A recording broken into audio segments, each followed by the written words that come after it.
বাংলাদেশ ডাক বিভাগের digital financial service নগদকে আরও শক্তিশালী করতে দেশি বিদেশি বিনিয়োগ বাড়ানোর কথা বলেছেন নগদের নতুন ব্যবস্থাপনা পর্ষদের চেয়ারম্যান KAS মুর্শিদ। রোববার বাংলাদেশ ব্যাংকের গভর্নরের সঙ্গে বৈঠক শেষে সাংবাদিকদের কাছে কথা জানান তিনি। বলেন, মোবাইলে আর্থিক সেবাদাতা প্রতিষ্ঠানটির সংস্কারের জন্য গভর্নর বেশ কিছু দিক নির্দেশনা দিয়েছেন, যার উপর ভিত্তি করে নগদকে গ্রাহকের কাছে আরও আস্থাভাজন করা হবে। নগদের মালিকানার বিষয়ে যে জটিলতা তৈরি হয়েছে সেটি নিরসনে কাজ চলছে বলেও জানান তিনি।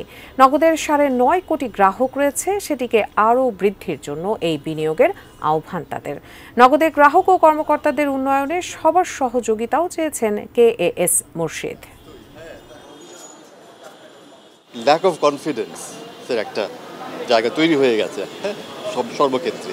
এখানেও কিছুটা হয়তো আছে, ল্যাকিং থাকতে পারে, তো সেগুলো আমরা অ্যাড্রেস করে আমরা আসলে এখানে যাচ্ছি খুব ইতিবাচক একটা দৃষ্টিভঙ্গি নিয়ে।